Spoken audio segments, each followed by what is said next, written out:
Li Tirkiye di çarçoveyê heştê adarê Roja Jinan ya Cîhanî da hin rêze çalakî, seminer û konferans dest pê kirin. Li Enqereyê jî ji aliyê şaredariya Çankayê ve ev 3 salin ku meha adarê bes bo çalakiyên jinan hatiye terxankirin. Îsal jî şaredariya Çankayeyê bi hevde saziyên civaka sivîl ve çalakiyên bo Roja Jinan di duduyê adarê da bi panel û bi pêşandaneke karîkatûrîstên jin ve da dest pê kirin. Di panela binavê bi xêzan wekeviya zayenda civakî da karîkatûrîsta jin ya binav û deng Ramîze Erer li ser li Tirkiye rewşa kovarên qerfî û mîzahî û nêrîna wan bo jinan axaftineke pêşkêş kir.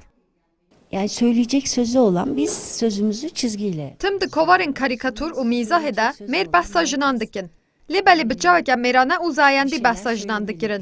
Lêbelê di 24 salên davî de êdî li Tirkiyeyê hejmara karîkatûrîstên jin zêde dibin û nêrîna jinan derdikevin pêş. Em dixwazin bêyî ku bişibihin mêran, di varê karîkatûr û mîzahê de wek jin hebin.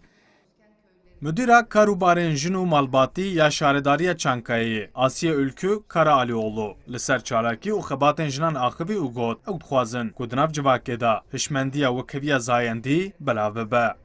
Vatandaşın ayağımıza gelmesi değil. Em vê mehê li ser jinan û li ser zayan da wekeviya civakî çalakiyên cûr bi cûr li dar dixin. Di nav bernameya me de sînema, şano, konser, panel, gotûbêj û pêşandan hene. Helbet em van çalakiyan bi saziyên civaka sivîl û komeleyên jinan re li dar dixin.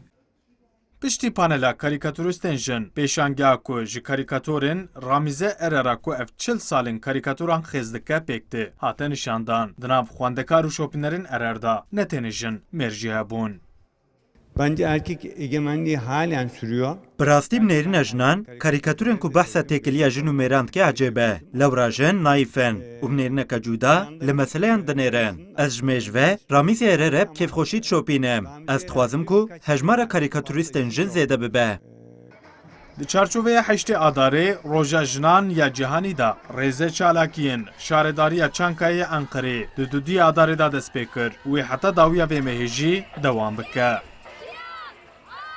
Ömer Sönmez, Kurdistan 24, Ankara.